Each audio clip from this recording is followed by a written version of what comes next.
Estudiando el ABC del Evangelio, y vamos a orar para pedir la dirección. Señor, queremos escuchar tu voz y queremos escucharla no de acuerdo a nuestras creencias fuera de la palabra de Dios, no con base a nuestros sentimientos, sino de acuerdo a tu palabra. Danos sabiduría, danos dirección para que tu Espíritu Santo nos haga ver las maravillas de tu ley. Señor, rogamos esto en tu nombre. Amén. Bueno, estamos en la tercera clase, el ABC del Evangelio, y hemos denominado las malas nuevas, y hoy concluiremos la letra A del Evangelio, que significa admite que eres pecador y te encuentras separado de un Dios santo. Y estamos en la segunda hoja, que estas hojas se encuentran disponibles en la página de internet. Allí están las respuestas, están las preguntas que van llenando, y las respuestas se encuentran en las presentaciones que también están en la página de internet, ya las pueden descargar.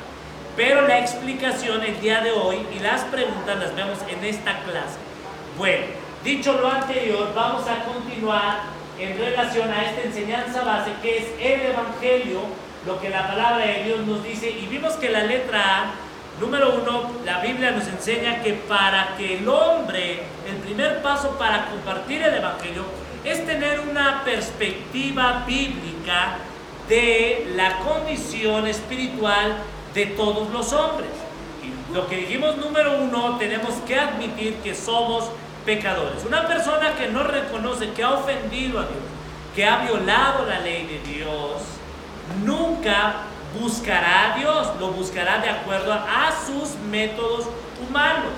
El número 2, veremos el próximo domingo que debes creer todo el Evangelio, no cortar partes que no nos gustan en la Biblia, sino tienes que creer todo lo que significa el Evangelio.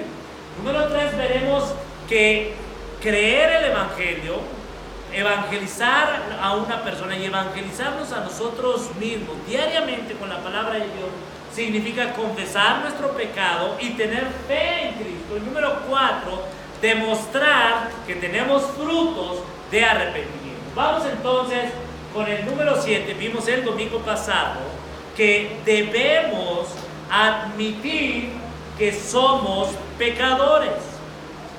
Este es el primer paso. Número 7, vimos que Dios es santo y bueno, y su absoluta pureza moral, dado que Dios es santo, dado que Dios es bueno, le obliga a juzgar y castigar el pecado. Eso es lo que vimos el domingo pasado, y lo vimos en relación a lo que Ezequiel 18, 30 al 32, estuvimos meditando estas porciones bíblicas. Y dice la Escritura, y vamos allí, ahora al punto número 8. El castigo del pecado es muerte. Las malas noticias para el hombre, antes de entender las buenas noticias, es que tengo que admitir que soy pecador, me encuentro separado de un Dios santo, y la palabra de Dios nos enseña que el castigo del pecado es muerte, es separación de la gracia común de Dios e ira eterna de Él.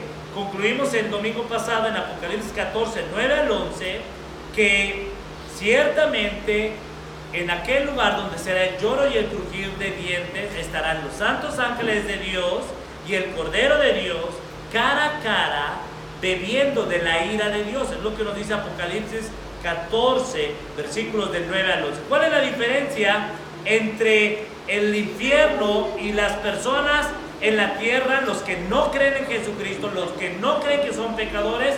El único cielo que todas las personas que rechazan el Evangelio pueden ver, pueden disfrutar, ¿cuál es? Esta tierra. ¿Por qué? Porque en esta tierra los hombres están disfrutando el regalo inmerecido de Dios a través de la gracia común. Y la gracia común es disfrutar inmerecidamente la vida que Dios nos da, el alimento, la comida que inmerecidamente, dado que somos pecadores, Dios nos está otorgando diariamente. Pero ya no será así, ya no habrá más gracia común, en aquel lugar de tormento eterno. Dice Apocalipsis 14, versículo allí 9 y 10, que el Cordero Santo estará cara a cara y estará bebiendo eternamente de la ira de Dios. ¿Correcto? Bueno, vamos al punto 9, y es aquí donde nos quedamos. 9.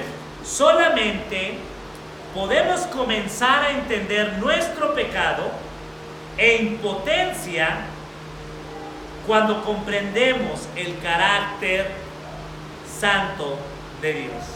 Lo que la iglesia de Dios hoy necesita, lo que mi vida más necesita, lo que los cristianos más necesitamos es conocer más el carácter santo de Dios. En otros sentido, debemos de tener un entendimiento, una conciencia de que Dios es santo, yo soy pecador. Y entre más entienda que Dios es infinitamente santo y yo soy más pecador, la separación de Dios es mayor. Y entre más separado estoy de Dios, más necesito de ¿quién? De su gracia. Entonces, yo ya no soy un pecador común y corriente, yo soy un pecador que me urge reconciliarme con un Dios ¿qué? Santo. ¿Lo ven? Vamos a verlo bíblicamente esto el día de hoy. Vamos a lo que la Escritura nos dice en Isaías 53, 6. Hoy lo vimos en la iglesia, en la Santa Cena. Este texto lo vimos. Dice la Escritura, todos nosotros nos descarriamos. No hay ninguno. No hay aquí, oye, y tú eres cristiano y tu esposo es cristiano y tu novio es cristiano, tu novia es cristiana. Sí, de chiquito iba a la iglesia o no me llevaba mi mamá. No, todos nosotros ¿qué? Nos descarriamos, todos. No hay ninguno. Cada cual, versículo 6, no es que me engañó, no es que este hombre ciertamente, o esta mujer, o estos hombres. No, cada cual es responsable de un Dios santo. Cada cual se aparta por su camino, un camino contrario, un camino distinto a lo que Juan 14:6 nos dice, que el único camino, que el único mediador, que el único que me puede reconciliar con Dios es ¿quién? Jesucristo hombre. Dice el versículo 6, cada cual se apartó por su camino al considerar que su camino era mejor que el camino de Dios, mas Jehová cargó en él. Fíjate nada más, ¿qué es lo que Jehová cargó en él? El pecado de todos nosotros.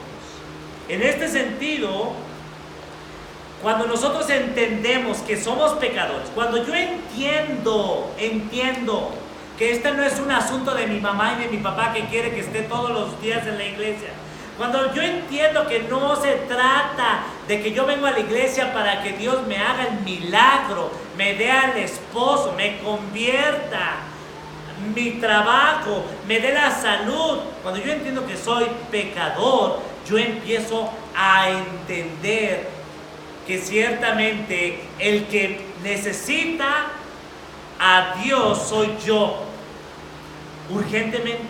Ve lo que dice Éxodo capítulo número 3, versículo número 5 y 2. Éxodo, capítulo número 5, versículos. Éxodo 3, versículo 5. Éxodo 3, versículo 5. ¿Por qué iniciamos esta enseñanza base? Porque necesitamos ser evangelizados bíblicamente. Éxodo 3, versículo 5 dice, cuando Dios llama a Moisés, ¿lo recuerdan? En aquella aparición, versículo 2 de Éxodo 3, se le apareció el ángel de Jehová en una llama de fuego en medio de una zarza, y él miró y vio que la zarza ardía en fuego y la zarza no se consumía. Observen esto, versículo número allí 4 y 5.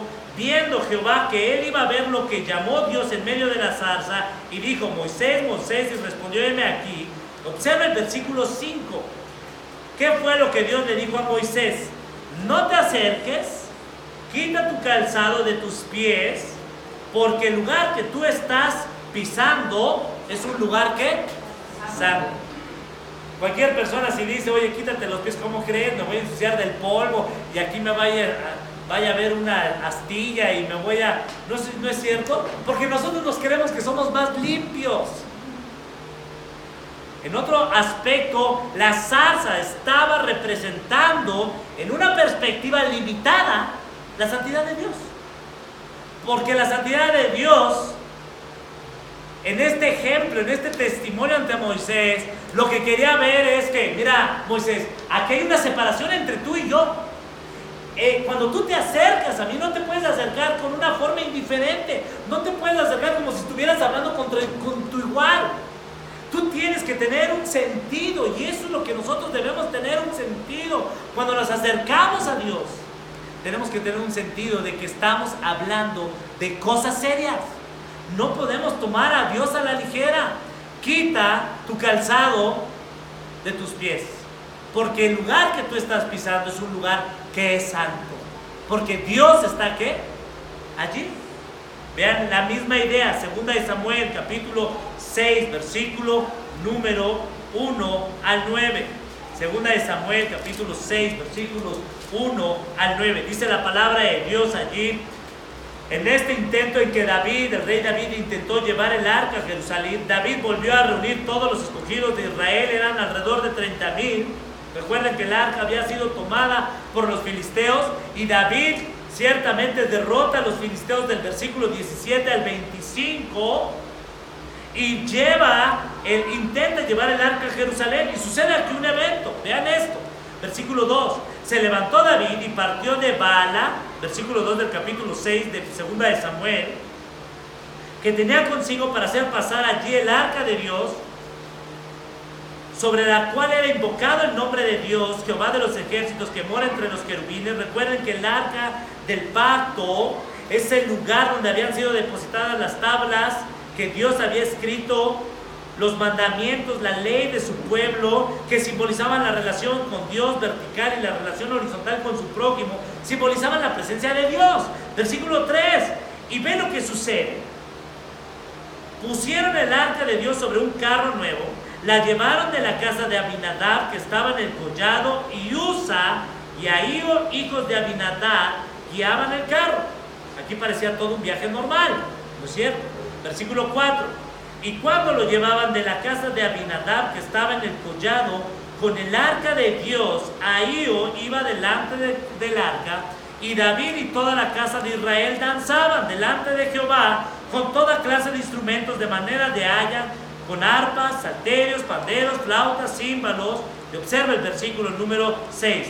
Cuando llegaron a la era de Nacón, Usa extendió su mano, y noten esto, extendió su mano al arca de Dios y la sostuvo porque los bueyes tropezaban. En otro sentido, este hombre, al ver que el arca iba a caer, cualquiera de nosotros hubiera hecho lo mismo: tratar de que el arca no se cayera.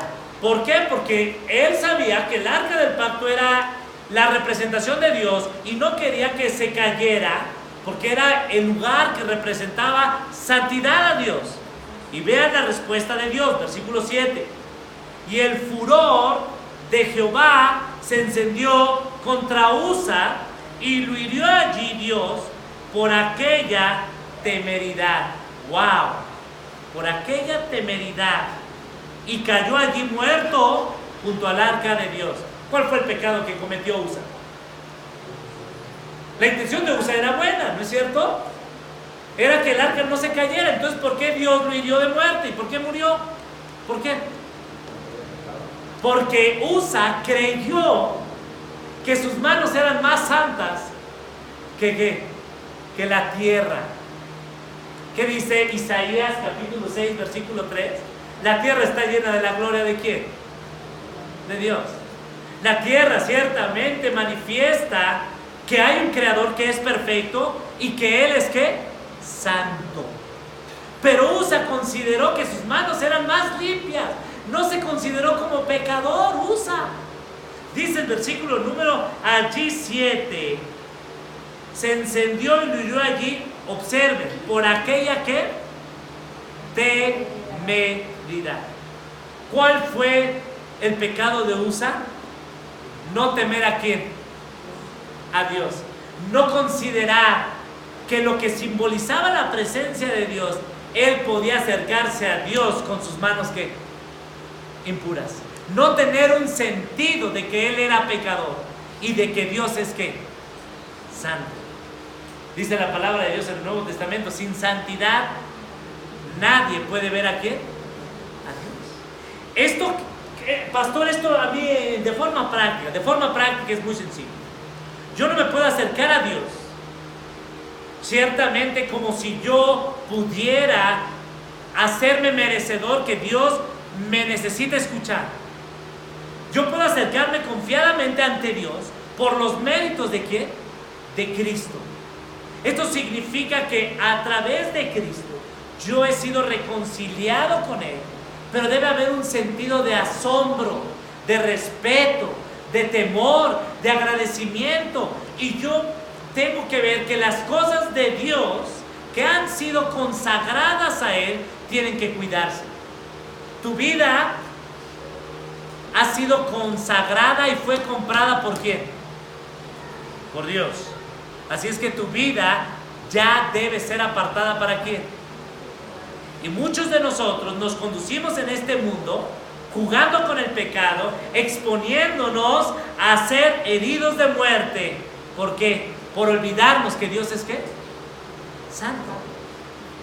Y este allí era el punto. Y observen ahora lo que dice Efesios. Efesios capítulo número 2, versículo del 1 al 5. Dice nuestro enunciado: solamente podemos comenzar a entender nuestro pecado e impotencia cuando comprendemos el carácter de Dios que es santo. Efesios capítulo 2, versículos 1 y 5. Noten allí en este capítulo 2: y Él os dio vida a vosotros cuando estabais muertos en vuestros delitos y pecados. Un muerto no puede hacer nada, está imposibilitado. Solamente podemos comenzar a entender nuestra necesidad cuando vemos que estamos muertos, cuando vemos que Dios es santo. Y observa, versículo número 2: éramos hijos de desobediencia, operábamos de acuerdo al príncipe de la potestad del aire, esto es el diablo. Versículo 3: éramos considerados hijos de ¿qué? De ira, lo mismo que los demás. La ira de Dios estaba en contra de Dios. Si tú has nacido de nuevo, ya la ira de Dios ya no está en contra tuya. La ira de Dios cayó sobre Cristo Jesús. Ahora todo lo que está a tu favor es la gracia de Dios por los méritos de Cristo.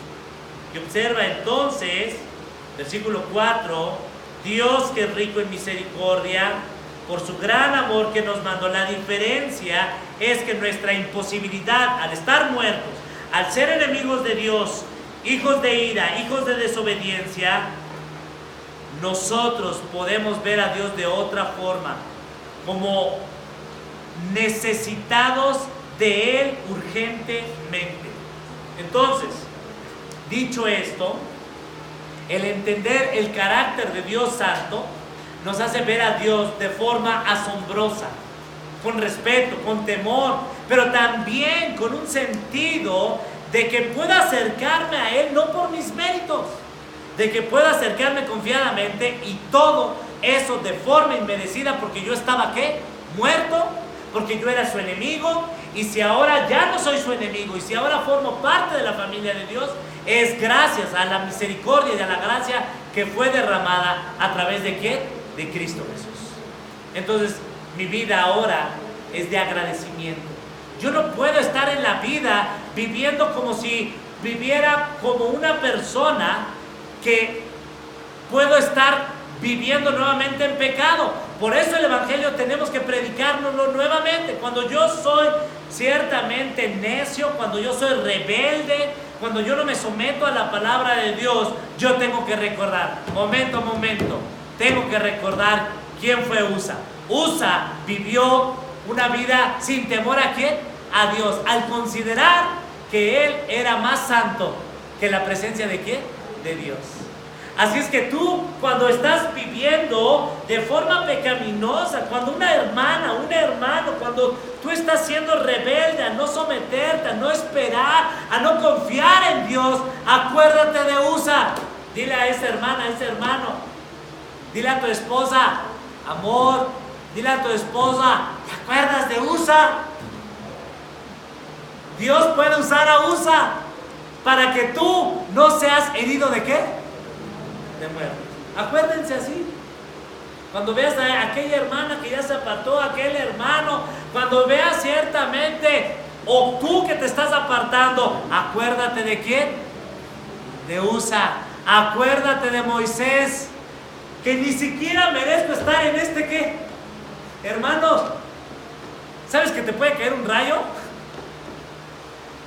Pero ¿cómo? Si me está lloviendo y el pronóstico me dijo a mí que hoy no hay pronóstico de... Mira, los pronósticos de lluvia, Dios los cambia, los altera, ¿qué?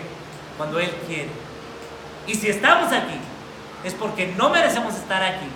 Y es por su gracia, es por su misericordia.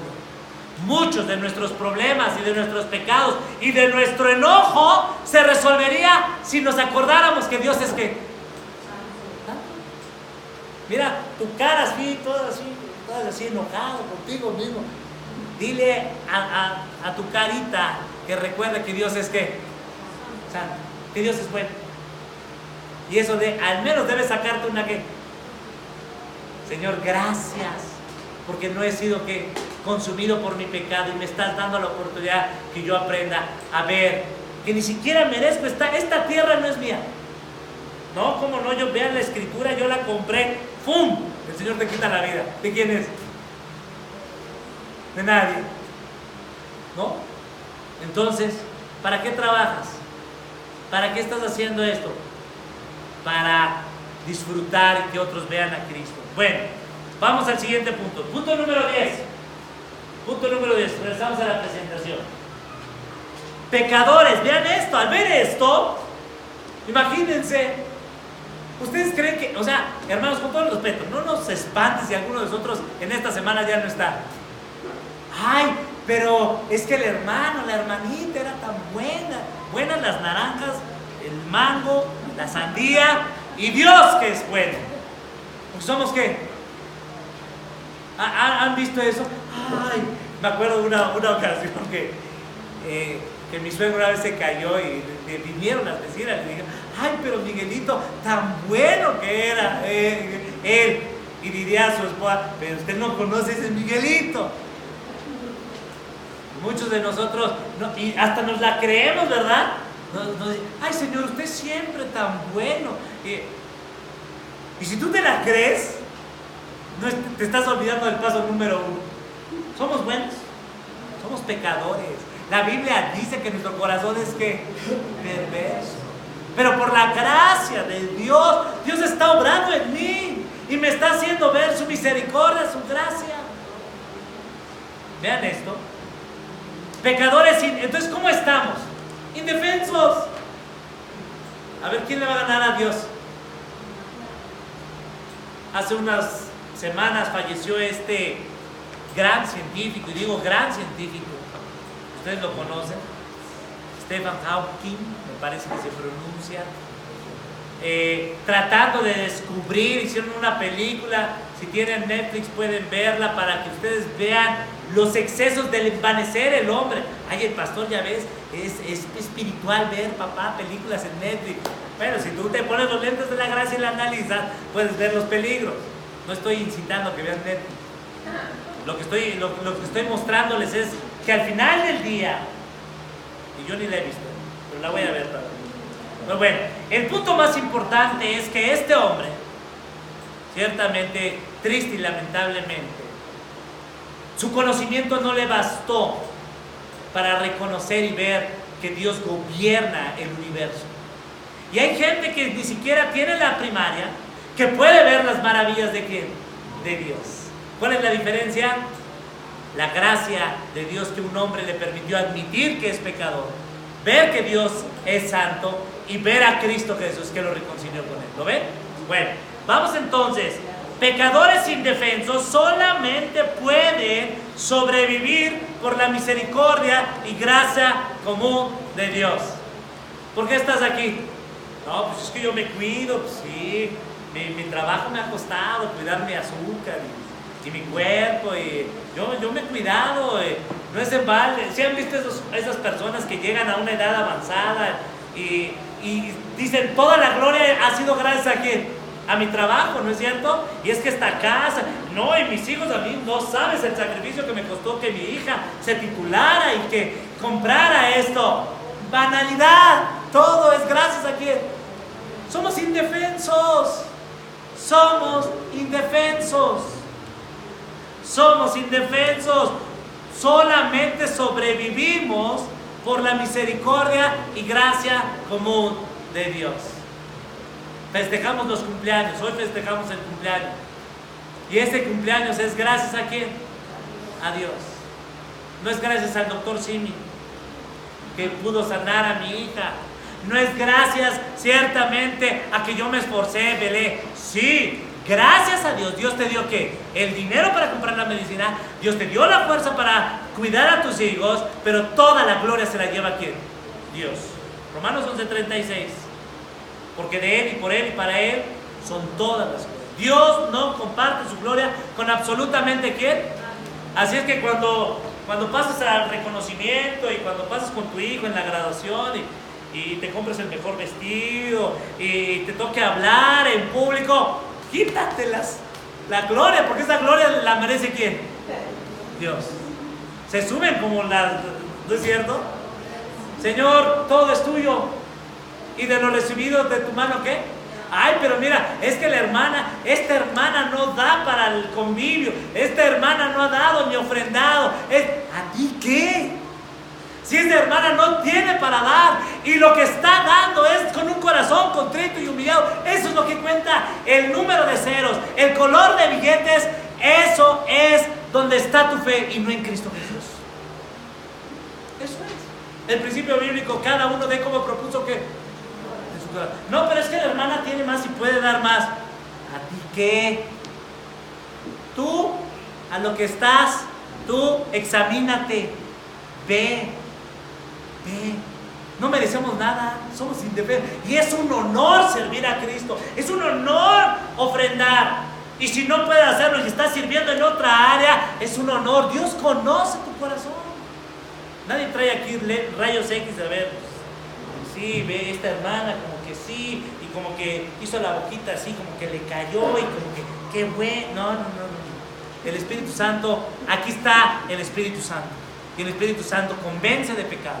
Y el Espíritu Santo nos guía a la verdad. Y nos recuerda que Él es santo y yo soy ¿qué? Pecador. Y yo lo necesito todos los ¿qué? Todos los días.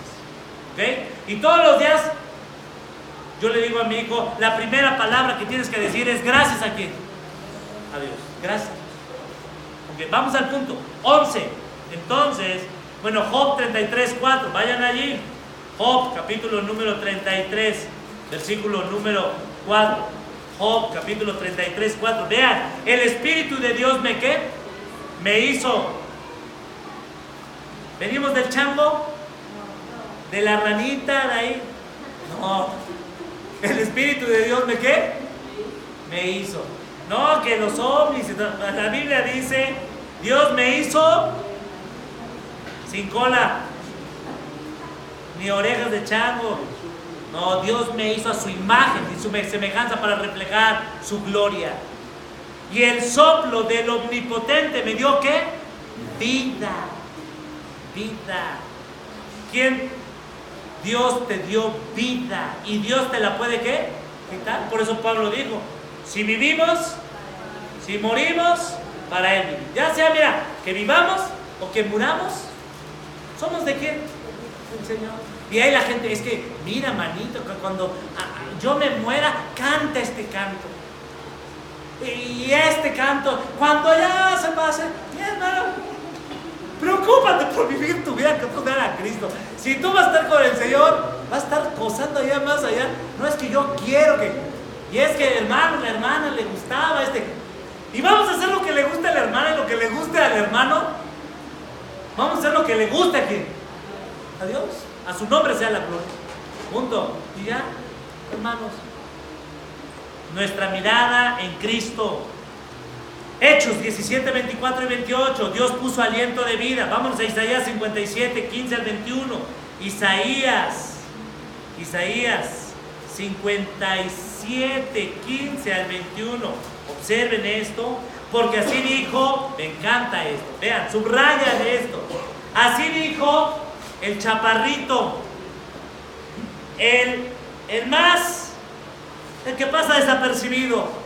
No, así dijo el alto, el sublime, el que habita en la eternidad y cuyo nombre es ¿quién? El santo, el que es perfecto. Miren, hermanos, nickname. ¿Qué es nickname, pastor? El nombre corto. Dios es ¿qué? Santo. Santo es el Señor. Dios es santo. Yo habito en las alturas y la santidad, y con el quebrantado estoy, con el humilde de espíritu. Aquí vemos la gracia de Dios. ¿Por qué Dios escogió un pueblo? Digo, porque dice la escritura en el libro de Génesis: escuché el clamor de mi ¿qué? De mi pueblo. Dios escucha el clamor de aquellos que están afligidos. Un Dios que es infinitamente separado, es infinitamente misericordioso para dar gracia y para salvar a aquellos que están pasando tribulación. Mira, mujer, si tú estás sufriendo maltrato, si tú estás sufriendo en esto, Dios escucha. Ese Dios que está infinitamente sentado tiene infinitamente gracia para salvarte y reconciliarte. Esto es maravilloso. Hay esperanza en el Señor. Porque muchos piensan, ay, es que Dios, no, pues yo para qué le pido a Dios si Dios está alto, está sufriendo. A este triste pecador, ¿qué le va a hacer a esto? No, y ahí está la gente. No, así con esa infinita santidad muestra su gracia en que siendo aún pecadores, Cristo ¿qué? Murió por nosotros. ¿No es maravilloso? ¿Dios no te puede salvar? No, es que yo la verdad me metí bien. Si usted supiera, pastor, si yo le contara, nunca terminaría. El Señor lo sabe. Y para eso Cristo ¿qué? Murió. Entonces, ¿hay esperanza para ti? ¿Sí hay esperanza para ti? Entonces, porque Él habita. ¿Con quién? Con el quebrantado. ¿Para qué Dios te quebranta? ¿Para qué Dios te dio esta enfermedad, ese esposo, esa esposa, esos problemas? ¿Para qué? No lo sé, Señor. Dios, yo no sé por qué. Para que tú veas que Él es ¿qué? Santo. Muchas mujeres el día de hoy están aquí necesitadas de Dios. ¿Por qué? Porque su esposo ¿qué? Les ha quebrantado toda la vida. ¿No es cierto? Dios utiliza el quebranto para que nosotros veamos que Él es nuestro ayudador. Entonces, dale gracias a Dios. Ay, pero me está diciendo que le dé gracias a Dios porque por eso me puso con este y con esta, y en esta dificultad, y en esta necesidad económica, y en esta enfermedad. Sí, para que tú veas que el santo, que el sublime, que el alto es misericordioso y gracia. Porque de otra forma ustedes, mujeres, no estarían ¿qué? Aquí. ¿O sí? Estarían en el café todavía ahí, montando y buscando otras situaciones. Vean lo que dice: con el quebrantado y humilde ¿de qué? De espíritu. ¿Para qué? Vean la gracia de Dios. ¿Con qué propósito? Para hacer ¿qué? Vivir el espíritu de los humildes y para vivificar el corazón de los quebrantados. ¿Qué necesitamos pedirle a Dios? ¿Otro esposo? ¿Otra esposa? ¿Otro trabajo? ¿Otra enfermedad? Que nos ¿qué? Quebrante.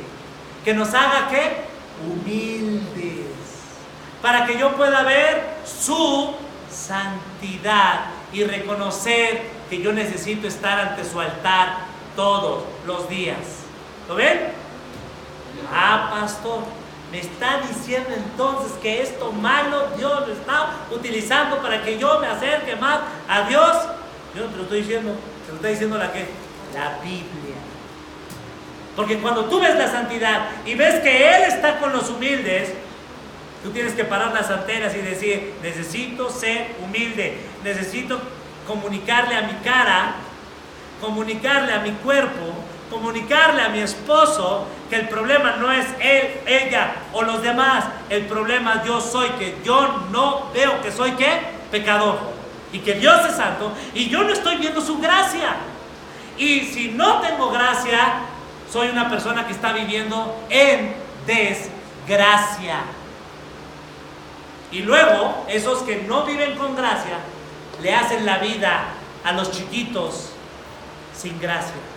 Y se vuelven en unas personas que no disfrutan. Por ahí dice, díganles así. No. Lo que les estoy diciendo, viven sin Cristo, sin la gracia de Dios. Pero para eso Cristo murió, hermana, hermano. Cristo está lleno de gracia. Ve esto entonces, versículo número 16. Porque no contenderé para siempre, ni para siempre me enojaré, pues decaería ante mí mi espíritu y las almas que yo he creado.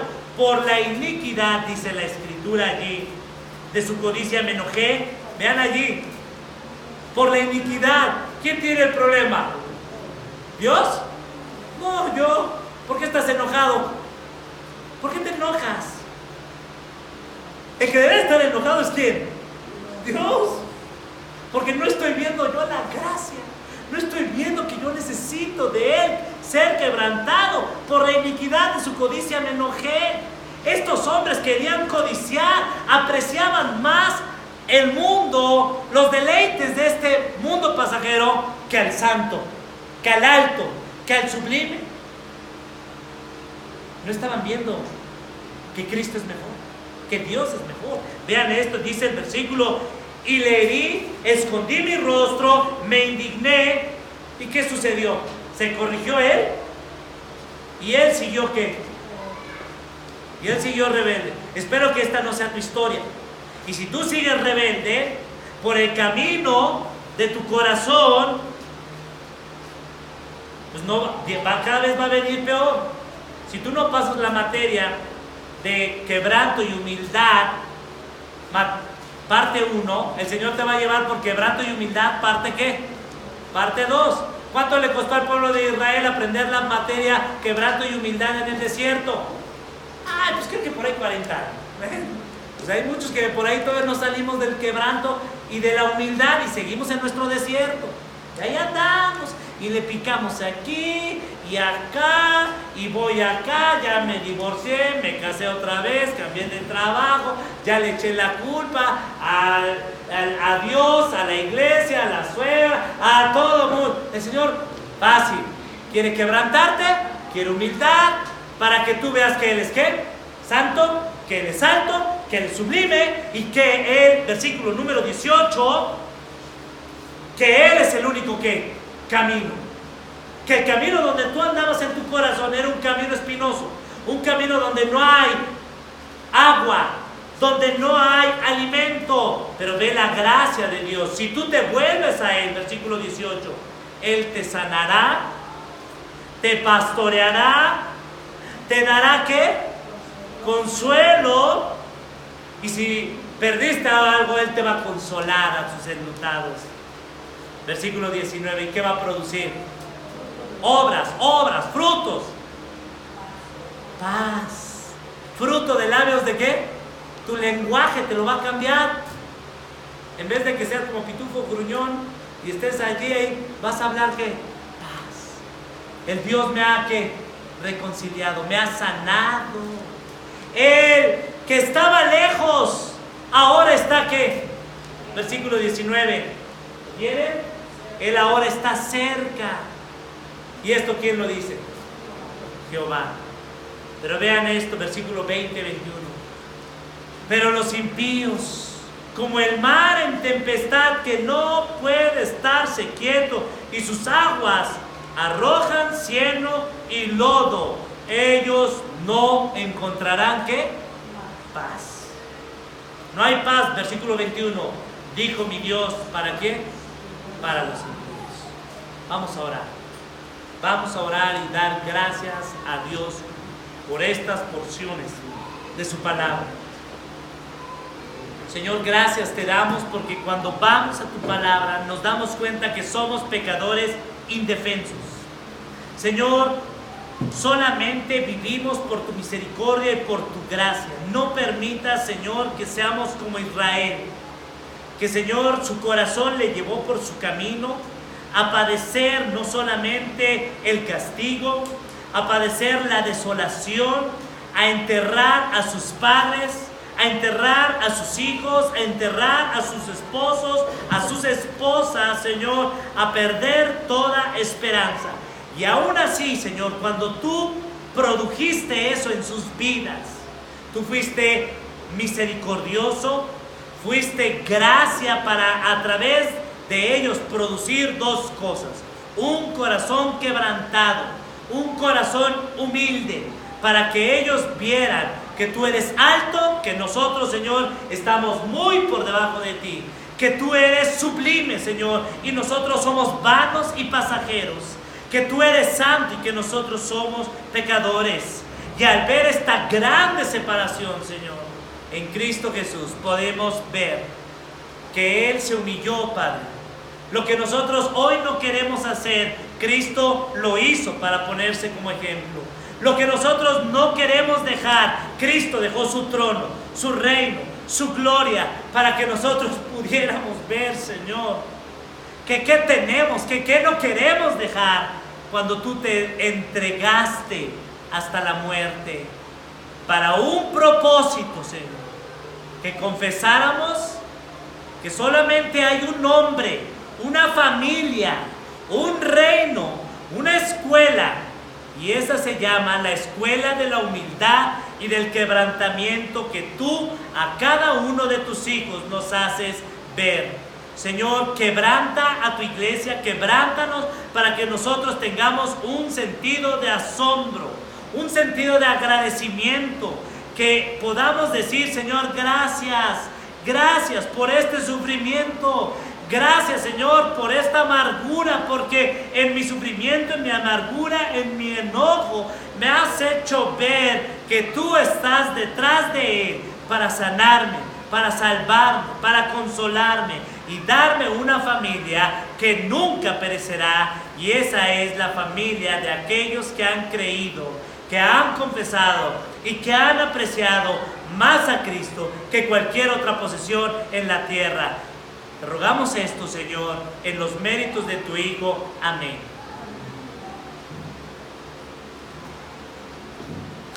Bueno, hermanos, brevemente Osvaldo va a presentar el minuto a minuto del evento.